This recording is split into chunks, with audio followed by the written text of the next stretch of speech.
Greetings, everybody. And I'm joined today with my buddy Leo. Hello, hi guys. From Time Travel Comics. He hasn't done a video in a while. He's been a bad boy. Yeah. So I got him over here, and he's going to show us some books, and I'm going to show some books. It's the only way to get me to do a video, I guess. Just to kidnap me and bring me down here. So we'll get back to it. Just busy with work and everything else. So. Yeah, he got me a couple of hamburgers and came over, and we hung out on the deck, had a couple of beers, and then decided to come down here and make a video. We're paying tribute to the end of summer almost, because it's going to be fall starting. Everything's pumpkin spice, this, that, and the other. So yeah, that's out of nowhere. Just, I know. Summer's ending. In a way, I'm glad, because the summer was pretty bad. It was hot, and there were a lot of bad things going on across the country with the weather and other things. But I like the cooler weather better. I get more interested in making videos, and I got more energy. But so in the last video, I was over at Graphic Man, and I was showing some of these books, and so I'm going to show these again, because I don't know how many of my viewers or subscribers actually seen these. One of the first ones that I want to show is Space Adventures. This is 31 from 1959, and it's a Steve Ditko cover.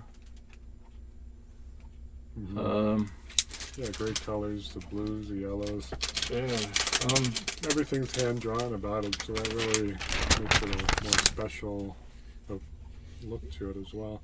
Well, the thing, what I didn't like about this was that the cover is, it's got the huge word balloon on it, and then it's got this picture box right over here, and it takes away from all the things that are going on in the cover, and of course the huge logo. But I found a reprint of this issue, and they show the whole cover, with the exception that this is bad right here. I don't like the barcode on the front of the cover. I don't see why there's any reason at all that they should put this here when they can put it in the back. But at any rate, you can see the difference. Right. Yeah, they're both beautiful in my opinion. So now barcodes in the comic collecting is becoming more popular. To look for newsstand copies and barcode copies. So it's they should still be on the back. Happening now. But they did a little bit. They made some what do you call it? Different arrangements on here with the guy with the colors and the. Wait a minute, what's that? You can see the resemblance of the two ships in the background. So yeah, look at that. This guy can't hold them both, but look at the. You can see this ape-like creature right down here. You can see him pretty clearly here, and on the reproduction cover, it's a lot darker. But you get more of the full cover with this reprint right here. So I found it kind of interesting. They changed the colors, and they they made the planet in the background more red. So did some alterations. And there's more surrounding. More that space feel. Yeah. Yeah, the modern logo for Charlton too. So. Another thing what I noticed in here was the what they're doing is they use this interior art for the cover, and here is the interior art, and it's different again. The colors are different again, but it's pretty interesting.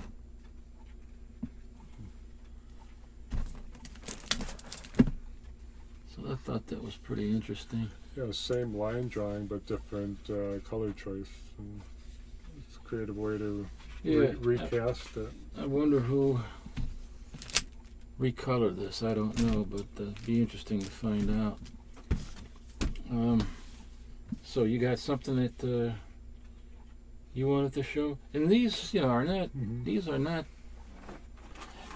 They're not inexpensive because anything with Steve Ditko now is just going up in price for some reason. I guess since he passed away, I don't know, but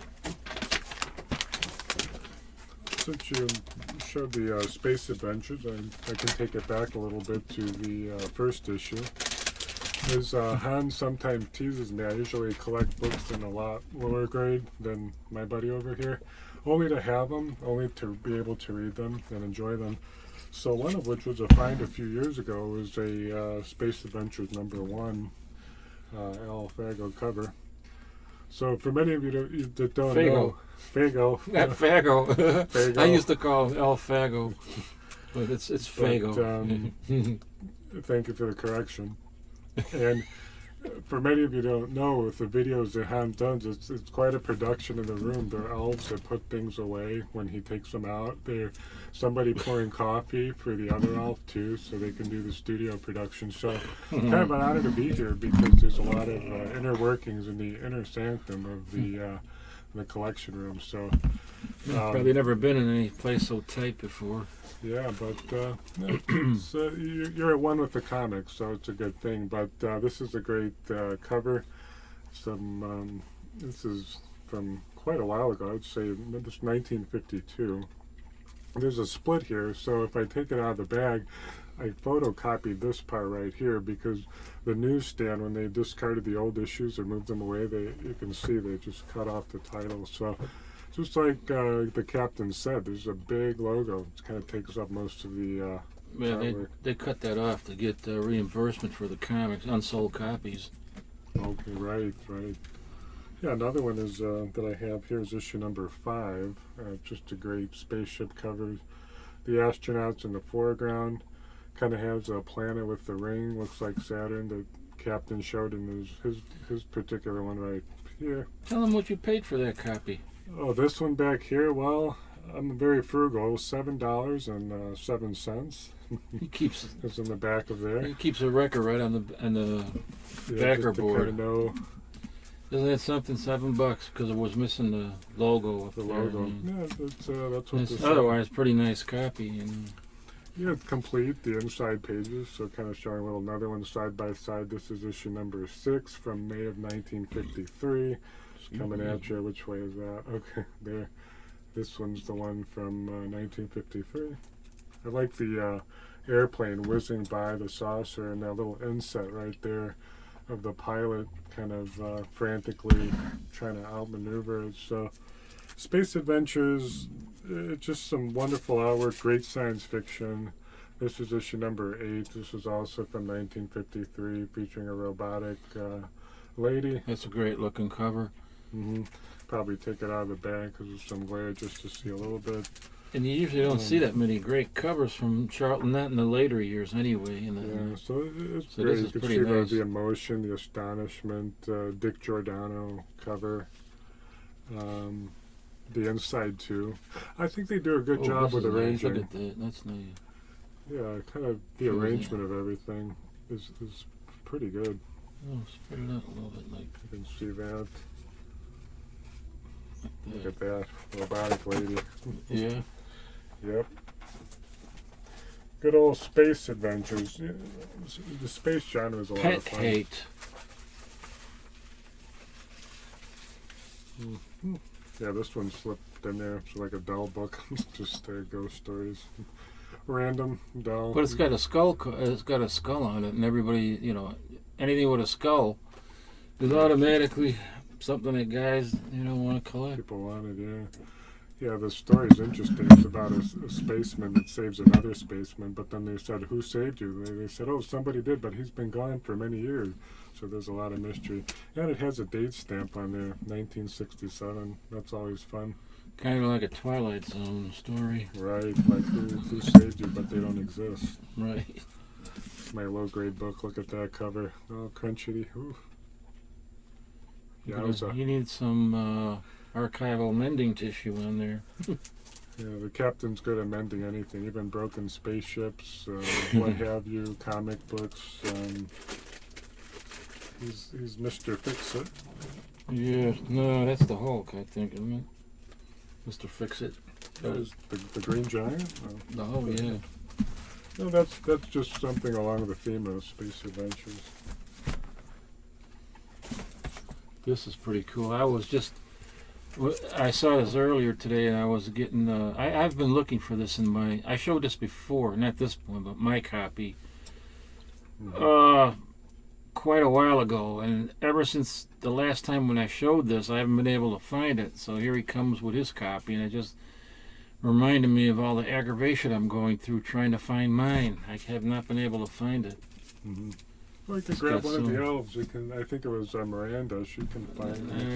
No, I don't trust her. I don't trust her. I got. I'll show you this Patsy and Hedy. 1966. This is a cover by again by Stan Goldberg, who did the colors. He did the covers, and he wasn't a great artist, but a great colorist. Even though he had all those troubles with the original Hulk, when it was Stan Lee wanted the gray Hulk, and Stan Goldberg kept getting green on it, and so by the second issue, he was just green. But he's a great colorist, but I don't know about the artwork. Not horrible, but it isn't. No, I think it's a fun artwork. It really captures the waves and the splash, and Yeah. being the end of summer, it's kind of nice to see that too. So. Well, I don't think he was good at drawing the females too much. The lines are too straight, I think, for my taste, you know. Did he also work on Millie the Model and Chili, which were both Marvel? Goldberg, I don't know if he did. And I think the only reason that Stan, allowed him to go, Stan Lee allowed him to start doing these was because this was at the end of its run. It ended with issue 110. And so they got Goldberg to do it. And then we got strange suspense stories with the very odd placement, very odd hand placement there. It looks like he's... You mean hand placement? It looks like he's doing a little wax job on his Uncle Willie over there. But cover, I don't know who did the cover on this. Yeah, if only we knew what the artists were thinking. Maybe adjust. They were thinking differently. We'll never know. Strange suspense stories. Again, number 59. This is from 1962. Yeah, there looks like three eyes almost with the two different panels. Yeah. It's kind of nice to see that diagonal. Kind of really creates some rhythm.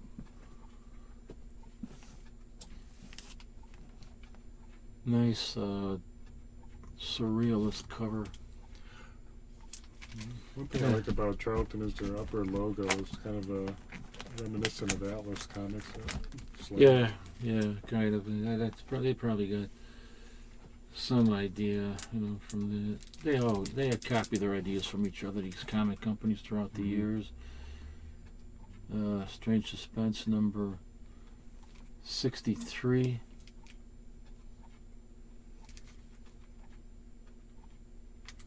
Cover by Mastro Surio. Yeah, If very. I'm pronouncing it right. He's quite prolific with Charlton. Did a lot of the other titles as well. Yeah, he was there for a long time. But, worked for them. This is another nice cover with the eyes again. Strange Suspense, number 57, 1962. This is kind of bizarre. The Strange Visions of Kandor, kind of like the Superman's bottle, Right, City of yeah. Kandor. Yeah, the same name. And, well, probably spelled different, but the destruction. Yeah, how many times did Superman have to try to prevent the destruction of Kandor? Too many times. And it looks like... A nice yellow cover, the titles. Yeah. Kind of like a collage. You see Got the green, vignettes of greenish what's yellow happening and and red. what will happen. But I wonder if they got the idea. They call it Kandor. I wonder if they got the idea from the Superman stories of the bottled City of Kandor. Makes you think. Makes you wonder. Kind of reminds me of Zoltar, the fortune teller, too. So. 1962, number 58.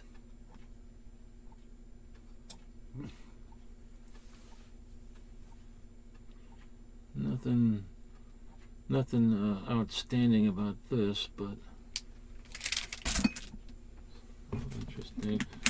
This I was showing on the stream, the live stream. Number, what did I write on there? 56.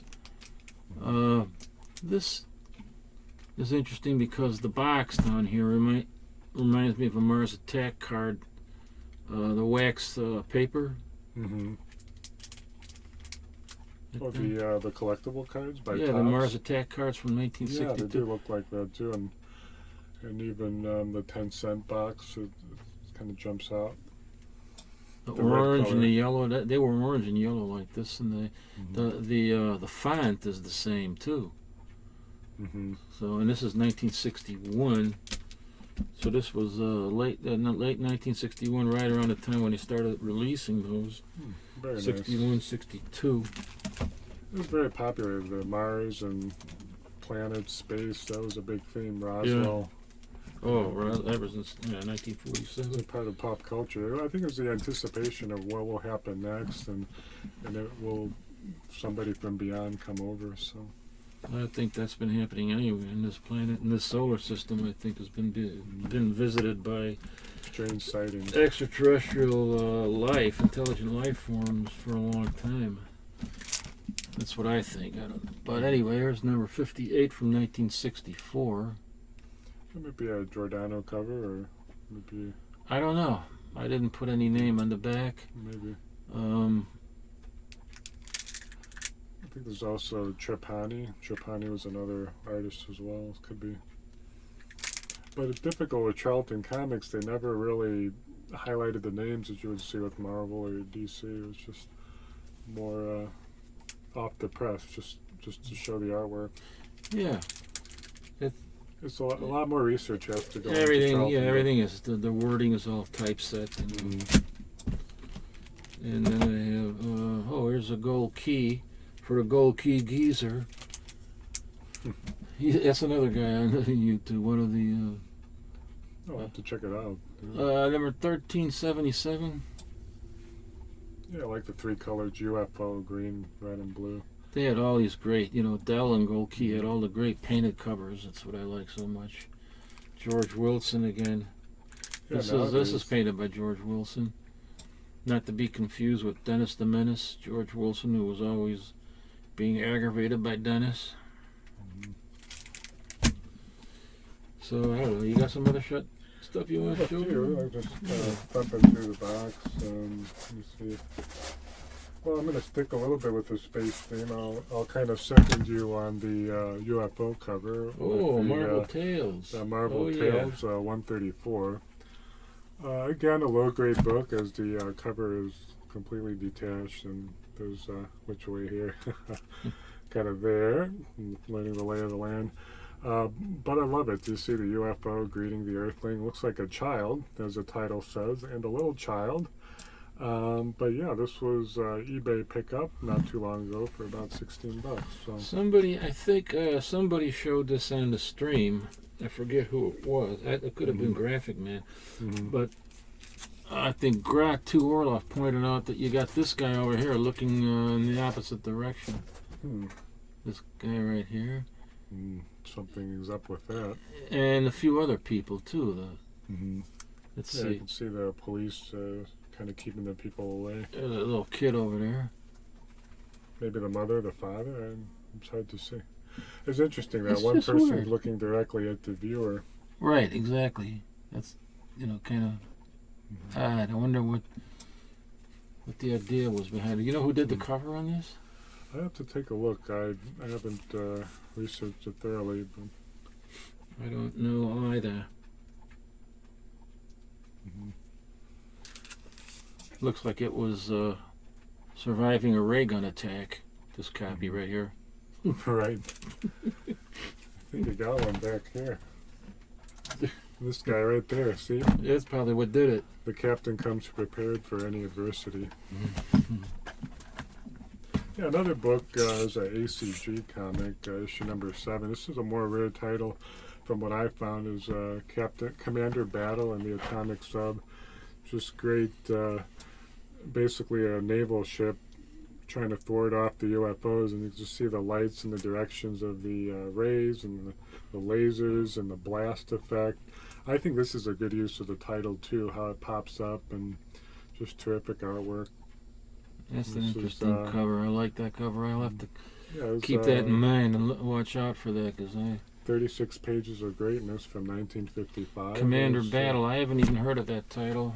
Yeah, I wasn't aware of it. Yeah, Ken Landau did the pencils, and the editor was Richard Hughes.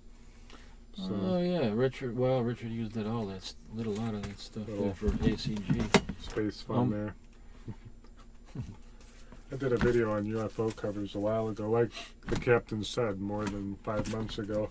My apologies, everybody out there. More to come. And I showed this, and then that thing. I mean, I showed this before. Yeah, a few the videos reason back. Yeah, I think about like 4, 5, 6 videos back. Yeah. Yeah, and the only reason I'm showing it again is because, well, Alex Raymond is, of course, the creator of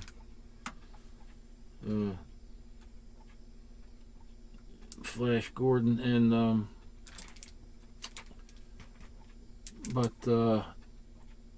I bought this. It's a nice higher grade copy, and then I found another one in my collection by accident. I didn't even know I had this. So there I got two. It must have been a buy one get one free. No, I don't know. So I got another copy, and then I looked through this, and there's a piece of the back cover missing. So I'm glad I got this copy anyway, because it's a nice higher grade. If I want to sell this, I'll get it graded to sell, and then I'll keep my reader copy. A lot of suspense too. I hope she makes it. Seems like a sticky situation. Yeah, she's getting drilled all right. Well, not quite yet, but I'm sure that Flash saves the day. Then this was a cool cover. Yeah, Tales of the Unexpected number 44 from 1959. Oh, that's a nice one. Yeah, look at that. It's kind of weird. I got another copy of it. Are they both identical? There's no variations. No, they're both the same. There's no variance in this. But I love this cover because there's so much going on. It's so weird. You know, you got the Indians on a strange celestial body. One of Saturn's moons, you know, and they're just American Indians just hanging out on one of Saturn's moons, and well, I mean, they got the they're not American Indians actually. They got the garb of the American Indian, all the feathers and the dress of the American Indians, and here they are, aliens from Saturn on one of the moons. Well, it's almost like the relationship between tribes and other civilization are paralleled on other planets. Yeah, that's a good way to put it. Unexpected, but expected, as it happened here on our planet. Probably tackles the same themes of what has happened historically. Very bizarre cover, but very interesting and bizarre cover. Yeah, I like the totem pole one. Yeah, and the teepee. Mm-hmm. Then here, going back to another Space Adventures. Mm-hmm. Yeah, that's number 28 from 1959. I like the bubble where you can see the Central Command. They're panicking. Their space station is under attack. And Gil Kane did a lot of covers with domes and people inside, like a robot. It was in the brain cavity where people working on their thinking. So you mean kind of like the I kind of like that tribes in the Amazon that eat monkey brains? Exactly, something like that. But all the viewers out there, if you don't know about the Captains, his book is also like in pristine condition. I mean, usually you'd see a Charlton book, it's pretty beat up, but you can see it's always like fine minus is probably the lowest that goes. Well, I got other ones in lower Really grade. good with that. Really good with that. If I'm lucky enough to get them at a decent price. But this is interesting because it's supposed to be Matt Baker artwork. This is the story Moontrap is supposed to be by Matt Baker, and I'm not 100% certain if how true that is. But it does have a semblance to Matt Baker artwork, but I'm used to seeing Matt Baker artwork do more detail in his figures. Mm-hmm. Well, it might be the artwork, but the inking might not be fully embellished. That could. Sometimes Charlton, there's a pseudonym of 3 or 4 artists as one working on the same book, so it's hard to tell who did everything.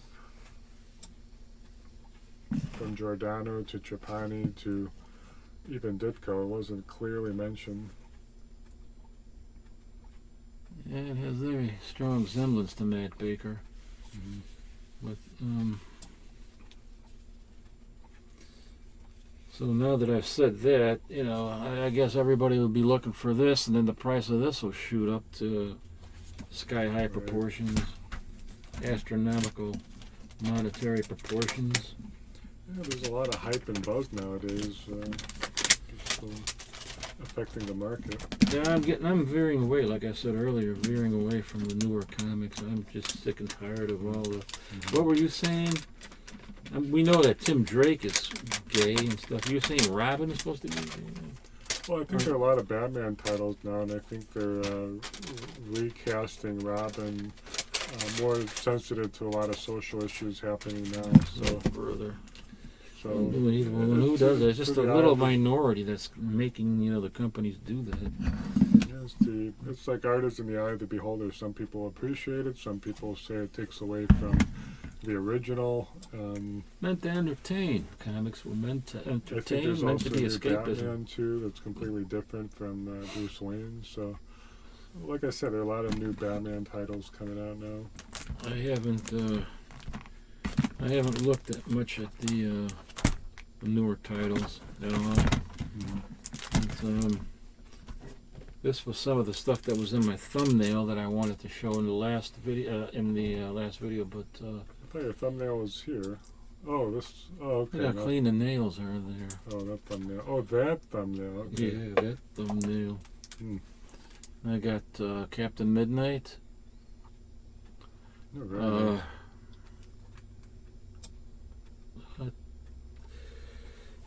I don't know who did the cover on this. I think, let me see the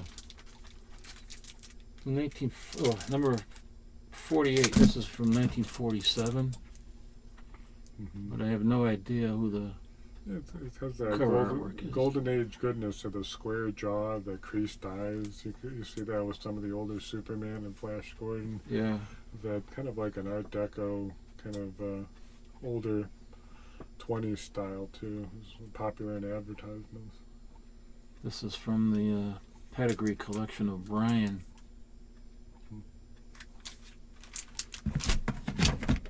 And another one that was in my thumbnail that I said I was going to show in the video with Graphic Man, but I never did. Sticker on the back there. Captain Midnight. Mm-hmm. 63 from 1948. It's an interesting gun turret. Kind of. It's got a lot of interesting ads in here. Look at that. Did it have a long run? Is it a shorter run book? Captain Midnight, I think it ran over 100. If you look at that bicycle there, man. The Schwinn. The Schwein. I used to call it Schwein. I don't know. Schwein bikes.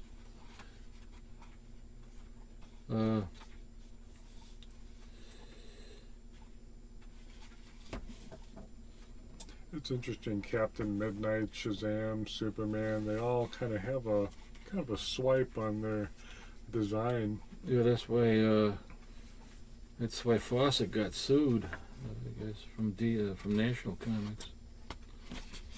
Oh, look at this! Is a Wheaties ad.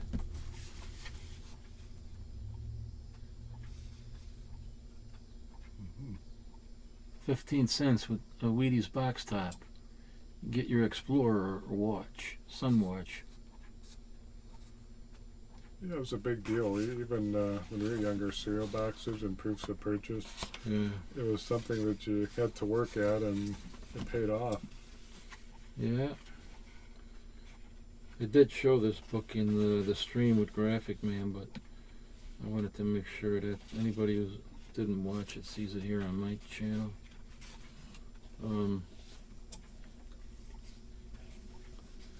Adventures of RC and Quickie.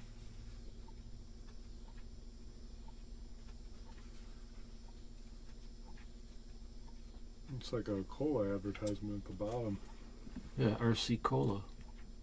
I think that's the whole thing is for RC Cola. Right, RC. RC and Quickie. We're all And let's see.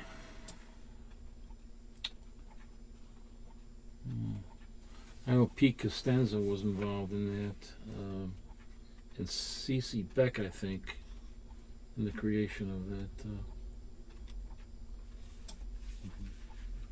one. Where's the Tootsie Roll at? Was the publisher Fawcett on that, or was it? This is Fawcett, yeah. Right. They also published Mechanics Illustrated. Mm-hmm. Well, anyway. That's that.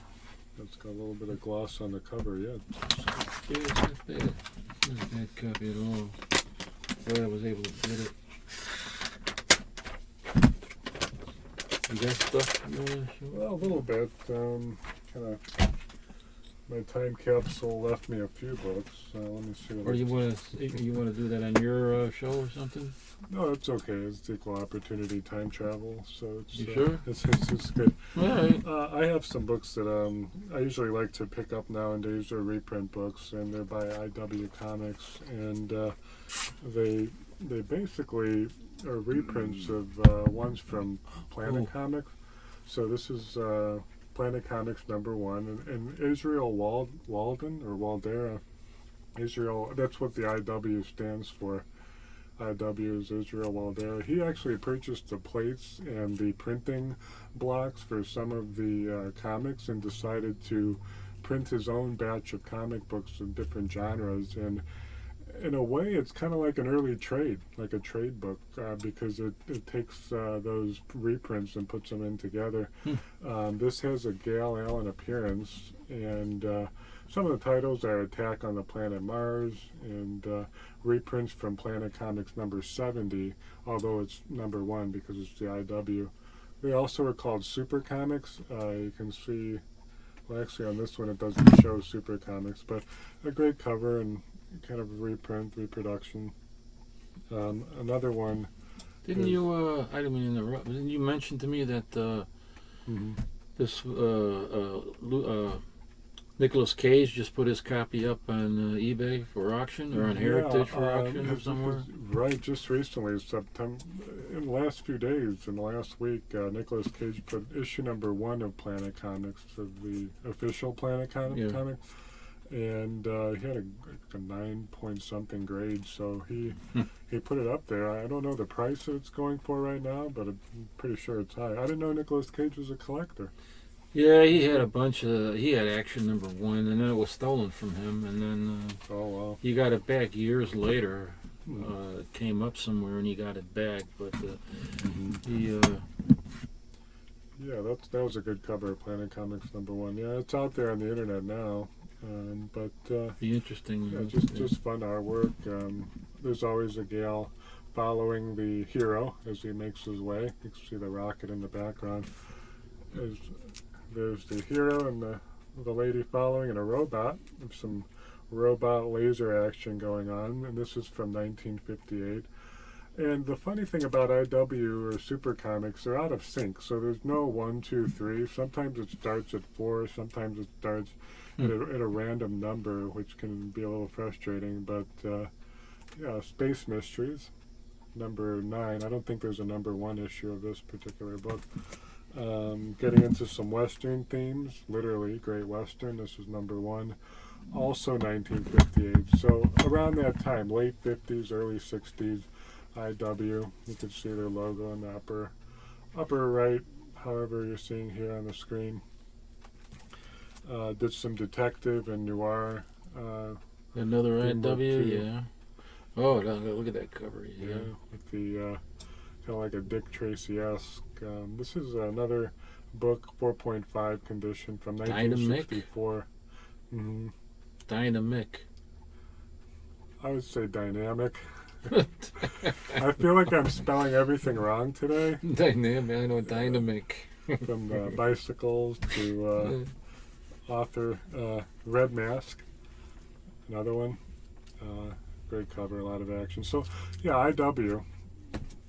Just a lot out there. They're getting pricey. Again, these are low grade. That's high roll. Yeah, because all the original ones are just out of reach, so now people are buying those, and because they're selling out, now they're becoming expensive. It's just nuts. All right, getting back to my thumbnail from the last video. This was on there. This is Mystery in Space. From the 82 from 1963. That's a big key, I think, too. Is it? Because it's got the atomic blast. Mm-hmm. It's a very more reproduced cover on Mystery of Space. I've seen it in different reproductions. Carmen Infantino. And the cover. They just rebooted that series, I think, a couple years or a year ago now. It's Strange Adventure with Adam Strange in it, though. It's a different twist. It doesn't really have to read it. This is World War between Earth and Rand. Then this wasn't in the last thumbnail. This might have been on. This was on a thumbnail. This is there you go. Gotta pull this other one out here.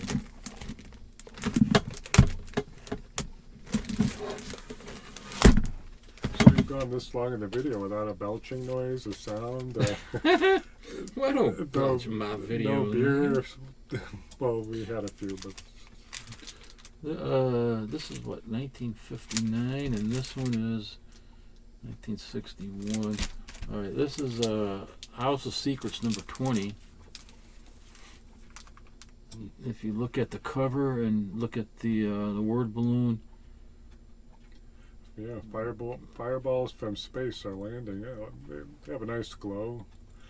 Kind of wiggly arms too.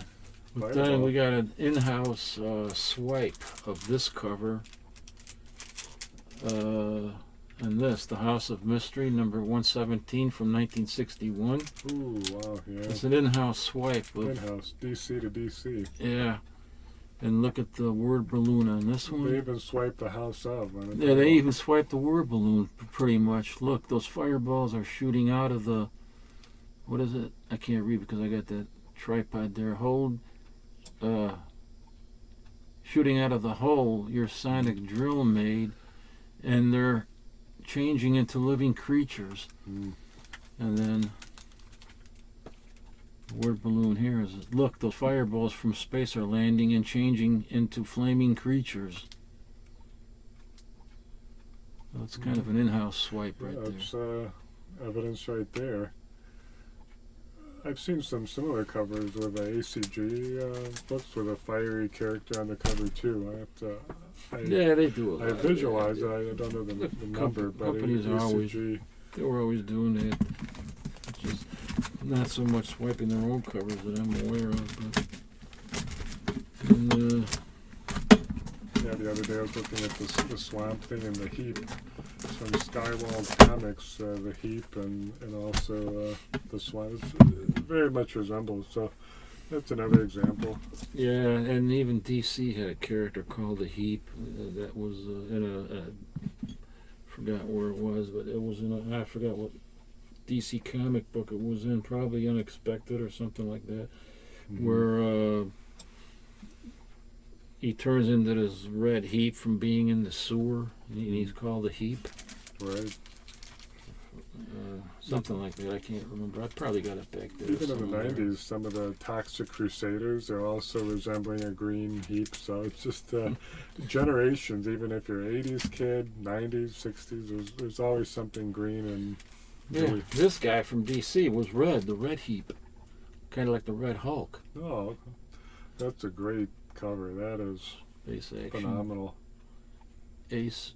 It's kind of like Planet Comics and has that. Lou Cameron. This is from 1952. Yeah, it's. I love the sleeves that the lady has. That's high sleeve there. It's just great. And that punch and the whack mark. Black background cover. Yeah, those are. That's they're pretty. That's frame worthy. That is. I don't know. It's not. It's got some. Well, it's got some, stuff going on. Blunted corners, increasing, and tiny little pieces missing here and there. But that overall is pretty good. Yeah, there's no center crease, no pieces on the cover. And that was on the thumbnail. I want to show it. And another one that I had on the thumbnail was this. Jimmy Olsen, still a dime. Yeah, let me get the bug spray. That's 1961. Yeah, King of the Ants. That'll freak anybody out. King of the Ants. So that is that, I think. That's all what I got right now. That's all he's got. I mean, all I can find right now. How long have we got into this video anyway? I can't tell. 42? I don't. Yeah, 42 minutes.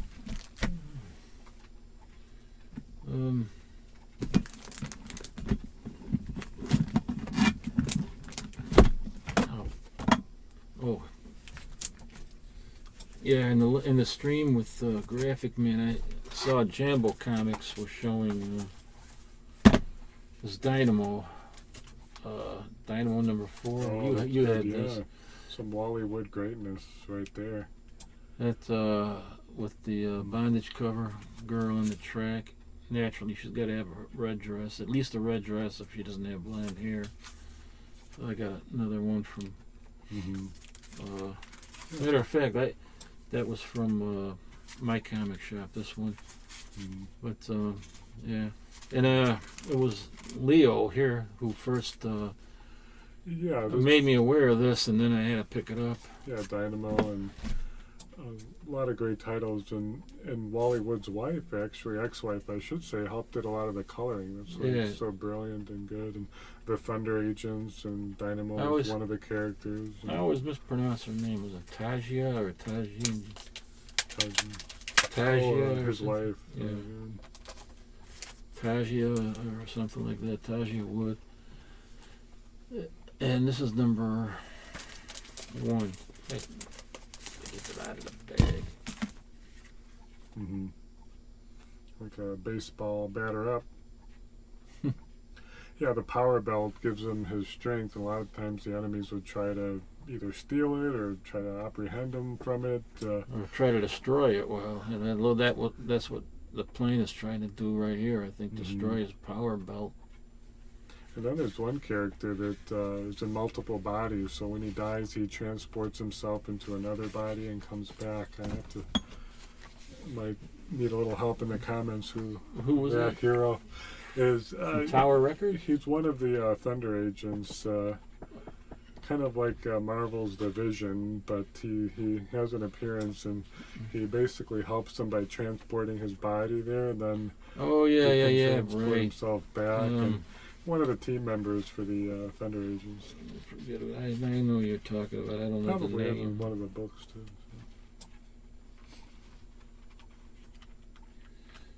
But sort of see if I can find some ads in here. Oh, missing a piece. I think his name was Nomad. NOMAD, Nomad. Nomad, that could be it. I don't. Yeah, Let's see, maybe. right there. Yeah, Tower Comics also had Undersea Agents. There was a lot of Gil Kane covers with. Oh, I'm the confusing that robotics. with the Sea Devils, I think. Mm. Yeah, More Gil DC. Kane was in there. Yeah, Gil Kane did some covers for Tower Comics and the Undersea. Here's some ads. Look at all that great stuff you can get. Yeah, X-ray specs, camera. Amazing premiums and Slot these machine. ads were such, when I was reading the comics, I always flew right away to the ads first.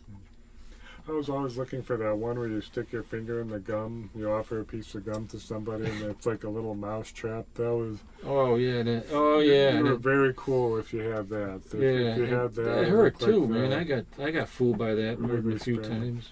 Sometimes they had the hand buzzer, but Yeah, that gum thing hurt, man. It was like Oh, the Polaris. Yeah, was it made of cardboard? Yeah, I had one. I had one when I was like That was before my time. 62. I think it was 12 or 11 or 12. Mm-hmm. I think it was 11 years old, 63 or whatever it was. Is that a man from Uncle or Ilya? Yeah. On the bottom, Ilya Kuryak and David, the man from Uncle McCallum. Mm-hmm. Yeah, those But I had that sub, but it was all it was cardboard, and it had some, mirror thing where you can, as like a periscope. yeah, to it see was made out outside. of a cardboard tube and stuff. It was pretty cheap. I mean, you had it outside one day and probably got it destroyed, and then had rubber bands to shoot these missiles. Well, I'll leave it out because I don't want to put it back in that same bag anyway. You want to put in a different bag? Yeah. Yeah, the captain and I were talking about how hard it is to get bags nowadays. It's expensive on Amazon or at the hobby shop. I think they went up like $6 before because they're not producing as many. And the plastic boxes, the plastic long boxes from Bags Unlimited. Man, I can't believe. I used to be, buy those in bulk and be able to get them for around $12 a box, and now you're paying close to like $25. No, even more than $25 a box. That's Right. unbelievable. It's a lot, yeah. I seen some in. Wait a minute, I can't show it on here. I can't, move it. I think there were 25, and then they went up to like in the 30s. Like $35 a box, and just wow. nuts, man. I mean, For just a box, right? A long box. for It's just one box, Just, yeah. with the lid and everything, yeah. It's nuts, man. And then the bags you can't get because they're not making the plastic materials here that is readily. Mm-hmm. And they were sending the plastic materials to make the bags to China, where they actually made the bags, and then. Since they can't get the bags over there, the plastic material over there, then well, there's a lot of stuff going on. It's just crazy. Now you can't. It's becoming very expensive, man. This hobby, just too expensive, So even the new comic books and they're not really worth it for me to buy a lot of new stuff anymore. So with all the social commentary, political commentary, and writers inevitably are going to include their opinion and so forth in some of their stories, but to continuously pound our brains with their BS social commentary issue after issue. It's just crazy. And then changing characters and making established characters, twisting them, into because of gender politics, twisting them into something that they never were intended to be. Gay and lesbian, and I don't know. They should just establish new characters like Archie did with Kevin Keller, and make them gay. I got no problem with that. I don't think anybody really has a problem with that. But when they're taking old established characters and then changing them, making them gay, like Tim Drake. I'm just waiting on Batman. Now they're making Batman, was he African American? Well, I think it's always a struggle to stay relevant, and Marvel always was at the forefront of that in the late 60s and 70s by introducing some critical themes in Vietnam and helping the younger comic reader understand that. And I guess this is the response in modern day. So it's kind of a difference, though. I can understand them needing to be relevant and changing their. But if you're looking at the dynamics of the story, is what you're saying, like the history of it. Well-established historical characters and rather turning than them create a gay. new one, which Because they're afraid to create new characters that are right. Well, gay because they might not sell. And then they got this reputation for creating. The creator gets a reputation for making something that didn't sell. They didn't want that. Mm-hmm. But there's one thing, wanting to stay relevant and things like that, but then bowing down to these small groups of people that, creating all this idiotic pressure, these woke people and left-wing political ideology and agenda, influencing the publishers to create more comics that appeal to them. I don't know. Crazy. Well, I always look for a good story. I kind of like the tried and true with action and rescue and the difficult situations made in a nick of time easy. So that's the storytelling that I like. So first appearance of the Scarecrow, Tales of Suspense 51. The Marvel Age of Comics. Yeah, that came right before the Black Widow first appearance. Yeah, in 52. It's one issue that predates it, yeah. I got that back there. I know where those are. I got a couple issues of that. But, anyway, well, do you have anything else you want to show, or we just want to call it a... No, I think we've... shown enough? We'll save some comics for another day. The greatest president that God ever created. Yes, sir. Those are big words. Well, all right. We're gonna bow out right now because even though it's early in the afternoon, I got a kind of a mess down here, and you can see how tight it is, man. It's really tight down here. It's Stretch and I knocked claustrophobic, man. Very claustrophobic. But I'll get this uploaded, and then it's like a Tetris puzzle. You get the pieces right. Maybe the next one we should do at your house or something. I don't know. But anyway, got the basement, the pinball machine. Yeah, that wouldn't be a bad idea. So thanks everybody for watching, and I want to thank Leo for coming over and showing his stuff and joining me. It's an honor to be here. It's a lot of fun to hang out in where all the comics come to life down here. Yeah, we gotta do it again. Gotta do it again soon. So till next time, everybody. So now the ratings just dropped. So. Well, I don't think so, but we cater to a specific crowd of people. We're not catering to the woke crowd. Yeah, the live show on Wednesday was great. Kind of caught a little bit of it when I came home from work, and Yeah, so we, you know, I don't grabbed want it, to. I don't grabbed want. two. Yeah, we don't want to talk too much about all this bad stuff going on. It's just more about comics, and I like to keep it that way. Basically escaping from everything. Like you said, some of that social stuff every worldly stuff we're trying to escape from is kind of pouring into the comic book. Yeah, but, it's just too much. everything in moderation. This, I mean, something like this, that was like pure entertainment. Yeah, it was man. simple.